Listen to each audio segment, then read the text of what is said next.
Referential Pragmatics.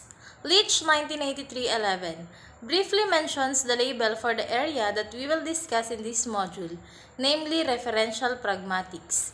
He defines it as the assignment of reference to referential expressions in a given utterance. The notion of reference briefly popped up in the previous module. Let us explore the area through an example. The Palgrave editor visited me in my office today. The Palgrave editor is who exactly? There are several such editors who work for publishers, and there have been many such editors. Which one are talking about? This is a referring expression directing the reader to pick out a specific person from the context. Similarly, my office is directing the reader to pick out a particular place. Again, the reader will have to work out which office is being talked about. This kind of very general relation is not our focus here. For more on this, see Fridge Classic 19. The fact that those expressions involve a referent, an entity to which they refer, means that all referring expressions propose the existence of an entity. We will use the term referring to denote the narrower, more dynamic, indeed pragmatic, usage of expressions that connect with context, both drawing meaning from it and shaping it. Note that referring expressions do not in themselves refers to entities, but are used and interpreted by participants as doing so. That is what makes them pragmatic. One key issue when considering a referring expression is, naturally, what specific aspects of contents the speaker is referring to. In pragmatics, there are at least three dimensions involved in referring. Consider, for instance, the following excerpt from the film For Weddings and a Funeral, which starts when Charles attempts to introduce himself to another guest at the wedding. We can identify at least three different forms of referring going on in this rather confused interaction. First, we both Charles and the guest referring to themselves and the other through various pronouns, including I and you. This involved pointing a specific referent in the extralinguistic context and most importantly, indicating how his referent relates to some point of reference. This is traditionally termed dixis. Second, there is one confusion. He is getting to know at the very moment, or what we might term specific aspects. Third, some expressions they use are used to refer back to things that they have said earlier. For instance, when the guest utters my own brother, he is referring back to his previous reference to Charles who died 20 years ago. Instances where speakers are referring back to what has been earlier referred into previous talk, or what might be termed linguistic aspects of context or context, comes under the scope of anaphora. In this module, we will be explaining in more detail the pragmatics of these three forms of referring. Supplying a list of English referring expression is not straightforward. However, a debates range over where to draw the line with respect to what is referring and what is not. Wait, let us first briefly consider the extremes. All scholars would agree that verbs and prepositions are not referring expressions. Consider our example above. The verb visited and the preposition in were the only items we did not claim to be referring expressions. To understand them, you do not need to pick out a specific visit or a specific spatial relation with respect to the office. The other extreme is more controversial. Many, if not all, scholars would agree that the demonstrative this is the referring expression of some kind. But There are other possible candidates for repairing expression too. Definite expressions. Definite expressions encode some semantic meaning in their nominal elements. For example, as mentioned above, book in the definite expression, the book relates to whatever mental representation you have for the concept of a book. Moreover, Fridge 1892 to 1952 note that the definite expression not only denotes something but also implies that it exists. Russell 1905, however, argued that the key issue with expressions such as a book is not just they imply existence but that generally they indicate uniqueness, a particular book in our example. For example, the semantic of the book is a decontextualized sentence such as pass the book may signal that a unique book is involved, but you are unlikely to know exactly which book is being referred to. There are various ways in which languages can signal definiteness. The paradigm method is English with a definite article. The, the most frequent word in written and spoken English. Leach et al. 2001, 181 and 144. Like other noun phrase determiners, such as possessive determiner pronouns. The development of the in English. The earlier stages of English had no definite article, nor did it have a contrasting indefinite article. Speakers and writers in Old English, approximately 500 to 1100, deployed the demonstrative form, from which the seems to have developed. As one can see from the present day translation, there are 2 points where the Old English demonstrative can be rendered by either present day, the, or that.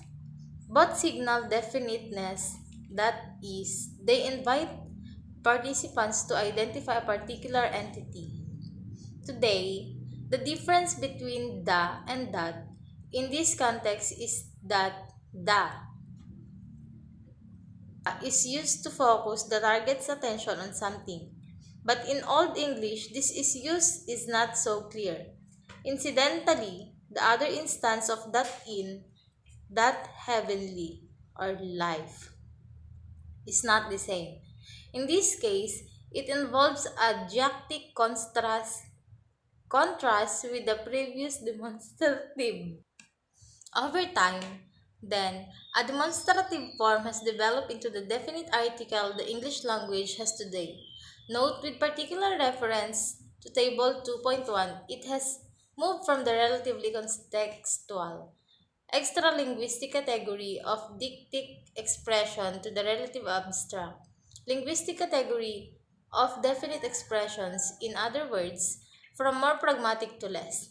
English is not alone in the way its defined article developed.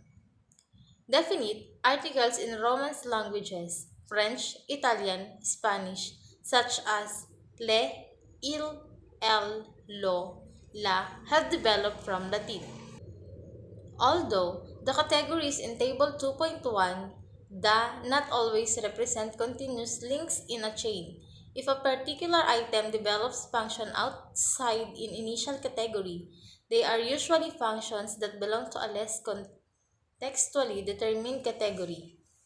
They rely less on a specific context for a particular meaning and instead have the same meaning for a range of contexts.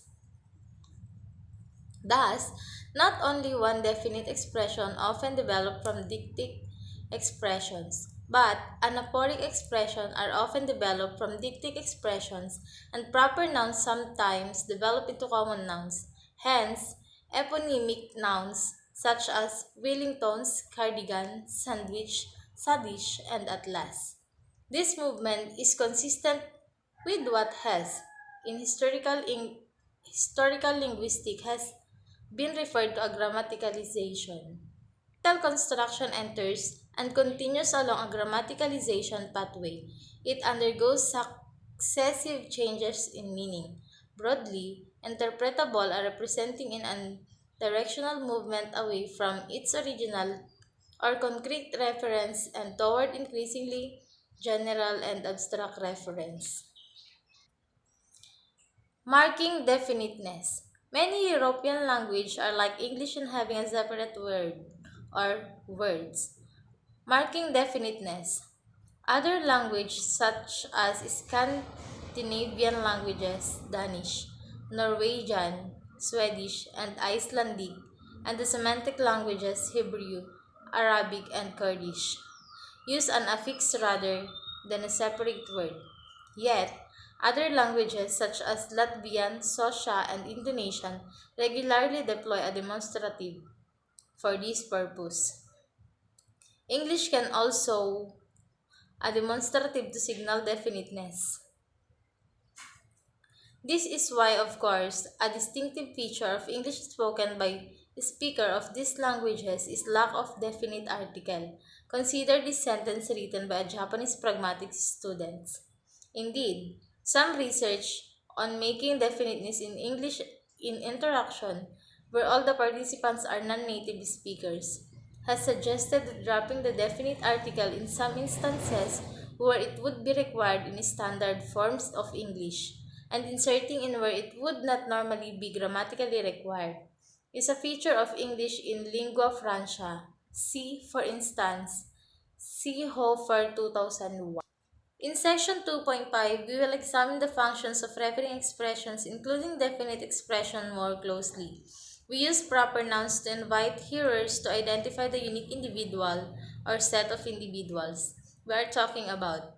Proper nouns inherently identify a unique individual or set of individuals. They have definites built in and thus appear as subcategory of definite expression in table 2.1. However, this is not a full explanation because some of other language do allow a definite article before a proper noun. For example, in some dialects of Italian, definite articles are systematically used before professional names. And in Italian generally, they are used before names of countries. This is not a bizarre as it may seem to the native English speaker. Dixies. We now turn to Dixies, the category of the bottom of table 2.1. We will discuss anaphora in the section following this one. Dixies relies heavily, though not completely, on the extra linguistic context to supply the referent, and not semantic elements within the dictic expression itself.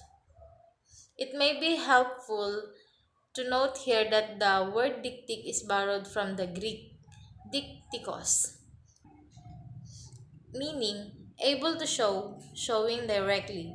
Dixis involves connection between a reference point and aspect of the situation in which utterance takes place. When somebody telephones another and say, "It's me," they invite the interlocutor to work out, on the basis of oral characteristics, that me refers to the speaker. Occasionally, of course, the speaker assumes that the interlocutor can work out who is speaking turn out to be wrong.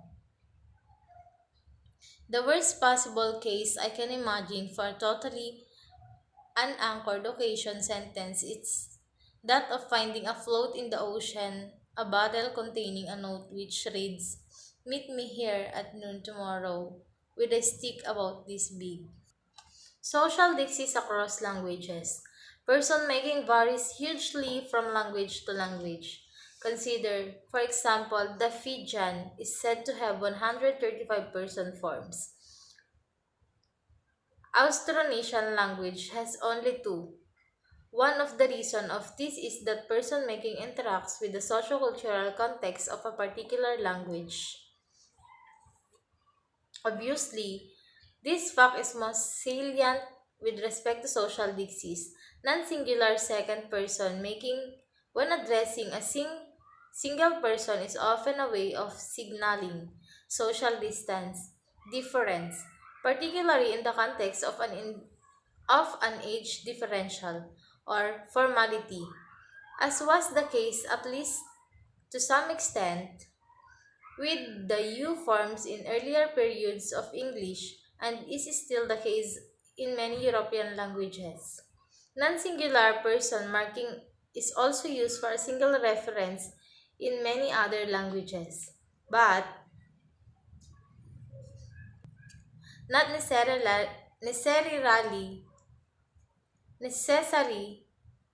for the same social reasons. Some languages achieve such social functions with the use of the third person.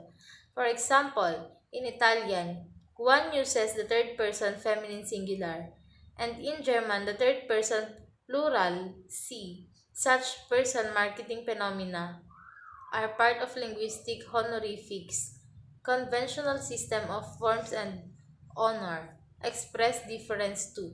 A participant usually, but not necessarily, the address in some way. Some of these mismatches have become all established. Is a course that royal we, pragmatically, I. A more recent example of which are the words are Margaret Thatcher upon discovering that she had become a grandmother.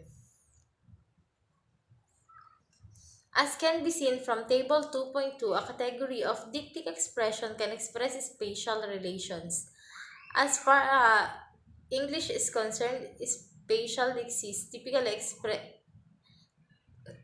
expresses a relationship relating to distance between the dictic center of the speaker and the referent. English a proximal distal. We might also briefly We might also briefly note that sometimes the issue is one of the focusing the target's attention. Spatial dixis and comparisons with today's English. Today, English dictic spatial expressions are part of two-term system. However, English used to have a three-term system. In addition to the adverbs here and there, English had the expression yonder and I'm addition to the demonstrative this and that. Other languages differ from English with respect to the number of terms used and the kind of relationship captured. Other languages differ from English with respect to the number of terms used and the kind of relationship captured.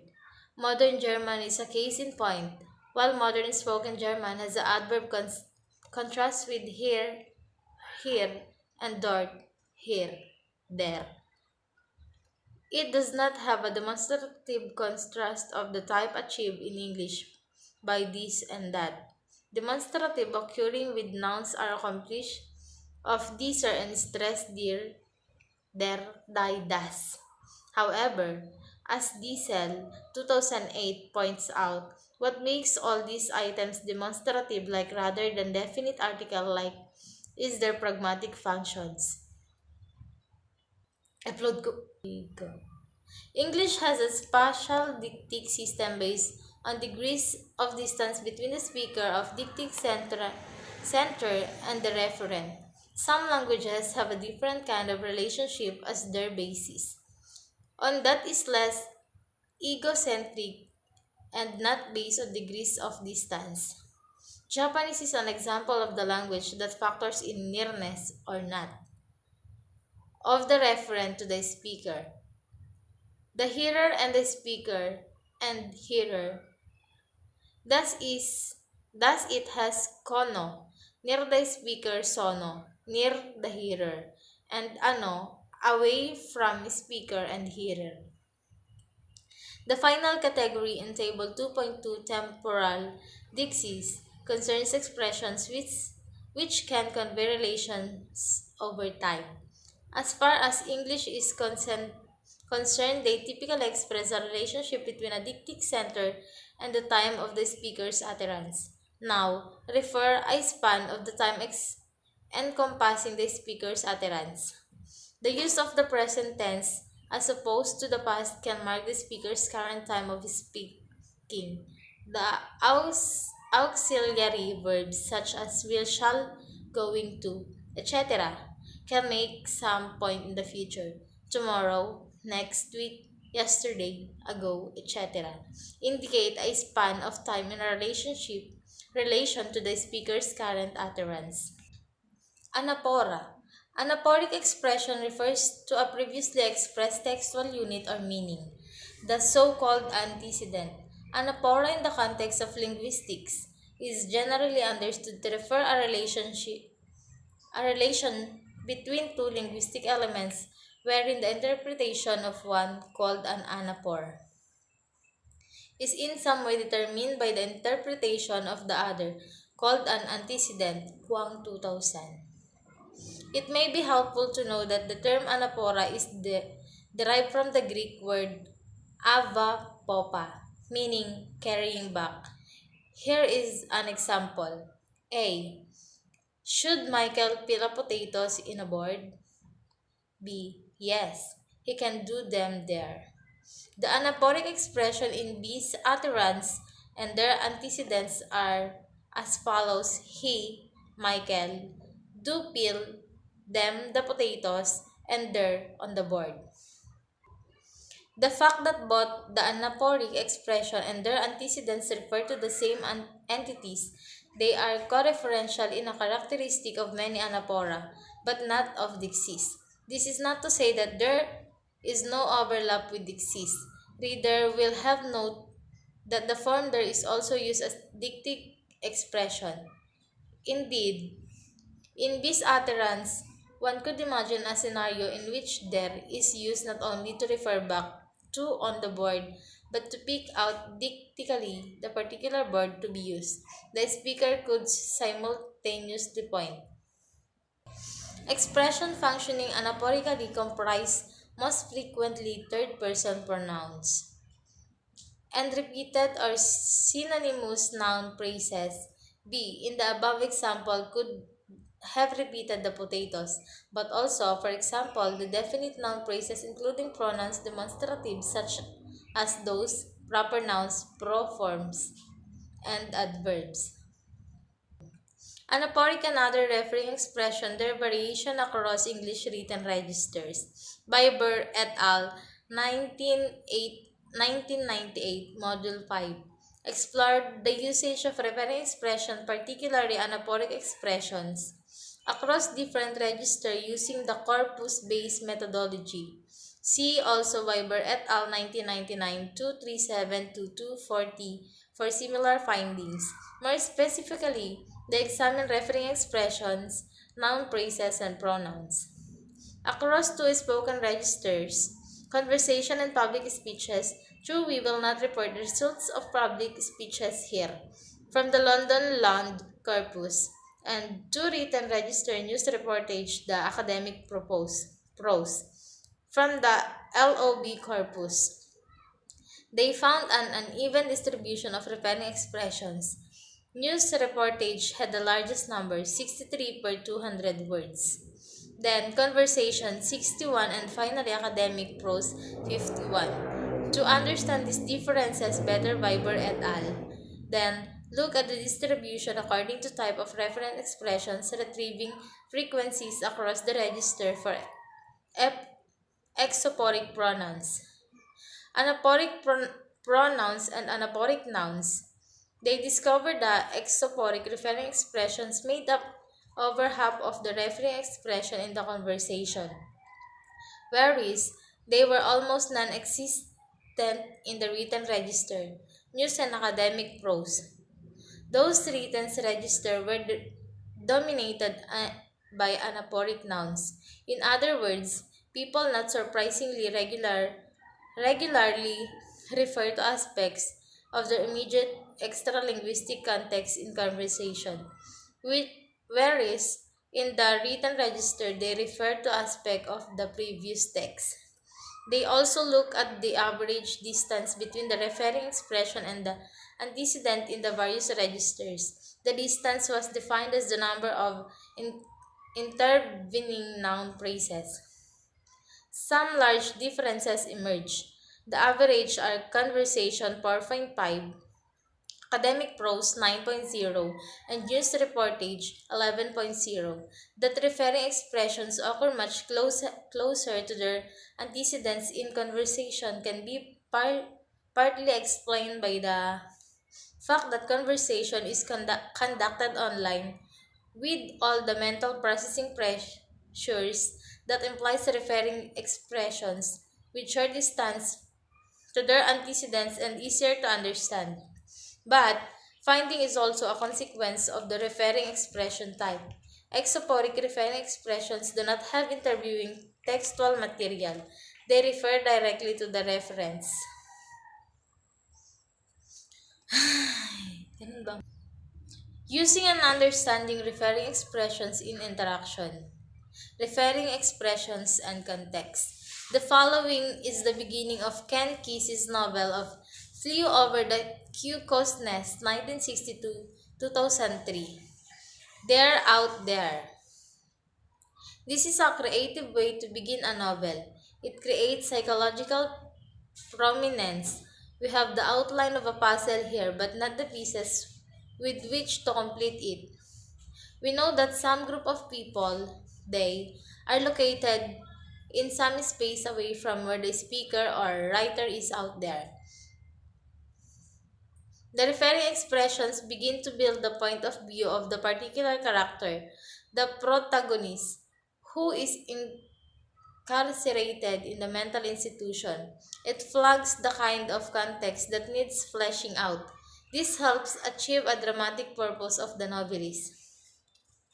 Let us look at another literary example. This is the first stanza with W. H. Auden's poem Funeral Blues, Stop All the Clocks, 1936 to 1976. Stop all the clocks. Cut off the telephone. Prevent the dog from barking with a juicy bone. Silence the pianos with the muffled drum. Bring out the caffeine. Let the mourners come. As we pointed out in section 2.2, definite noun praises purposive and existence of the reference and can be used to invite participants to identify a particular referent from a specific context which is assumed to be shared. Thus, the definite noun praise in the book you're reading is a great example. 2.3 may be taken as identifying the book of the speaker sees you reading rather than, say, the one you read when you go to bed because you both share, through physically co-presence visual contact, the specific context. However, the definite noun phrases in the Auden poem are not like this.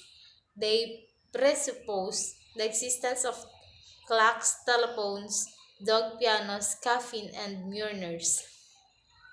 But in doing this, they also construct the context in which the particular reference can be identified. They do not passively rely on a specific shared context for interpretation. Rather, they construct a specific shared context in which they can be interpreted. These items construct a particular fictional world.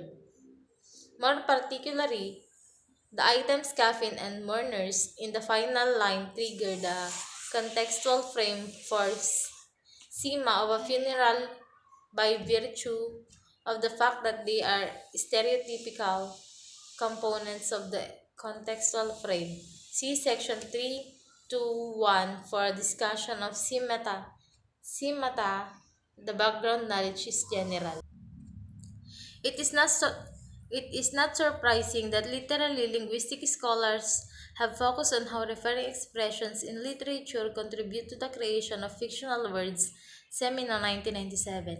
In fact, it is normal in all kinds of interaction for people to rely on information from context to interpret referring expressions, and they also use referring expressions to help construct context in which they are interpreted. It is a two-way street. Note that this is a radical departure from the traditional approach to referring expressions, which focuses on the context fleshing out the referring expressions and not the referring expressions, signaling the context of which is it part. An excellent examples of the latter cited by SP 1999-58 appears in the newspapers. In this example, a sports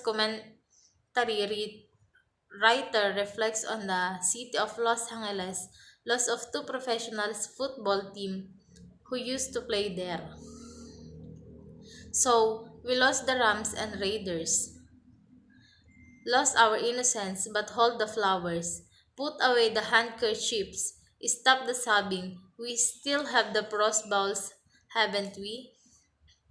Like the poem above, and probably partly inspired by it, the definite noun praises the flower of the handkerchiefs and the sobbing refers stereotypical components of the frame of the funeral. The funeral frames itself is not mentioned prior to the usage of these definite noun phrases. As SP 1999-58 comments, the frame itself need not be directly evoked at all, but can be activated simply by mentioning some of its silent elements. Referring expressions and accessibility. Prince 1981 and Ariel 1988 to 1990 propose that different types of referring expressions are used by procedures according to their assumptions, but how accessible the referent is in the mind of target. Ariel 1988 proposes an accessibility marketing scale, along which referring expressions are ranked according to degrees of accessibility. Thus, at one end, procedures use zeros, pronouns, and demonstrative pronouns for highly accessible reference, while at the other end, they use long definite expression and full names to refer the less accessible reference. For example, in saying have you got it with you, the procedure assumes that the referent of it highly accessible to the target. One does not have to spell it out. In contrast, in saying have you got your classic car with you, the procedure assumes that the referent is less accessible to the target and so the fuller your classic car is required. The accessibility of reference is said to be determined by four factors: the saliency of the referent, the recency of the previous mention, the number of the other referent competing for the role of antecedent, and the degree of cohesion between the units that the expression and its antecedents occur in. Gandal et al.'s 1993. Giveness hierarchy rank referring expression along a scale according to the assumed cognitive status of the associated reference for the target. However, unlike the accessibility marking scale, the thrust of the giveness hierarchy is that particular referring expressions provide information to the target address about were in memory or not in memory at all. The presentation of the referent is expected to be found. For example, using the pronoun it, indeed any unstressed third person pronoun. To refer a classic car signals of the target that they do not need to search widely of the referent classic car but it is in the focus. Is currently activated in short memory and current center of attention. Each Each type of referring expression is conventionally associated with a particular cognitive status. Any use of that expression signals is a particular cognitive status which the target can take the account of their search for an interpretation. The cognitive status discussed in the work of Gandel and colleague are as follows. At the heart of the joke are the differing understanding arising from the demonstrative. This is the second utterance of the receptionist, most likely for the receptionist, and indeed the reader. The referent of this has activated the status, as the baby was mentioned in the immediately previous sentence. True, it was not the topic, hence, it was not in focus. In the receptionist's second utterance, her first baby is topic and thus brought into focus. According to the giveness hierarchy, we might have expected the husband to reply, "No, it's not her baby," or "Yes, it's her baby." However, the husband constructs the radically different understanding, namely that hits refers the identify behind the voice.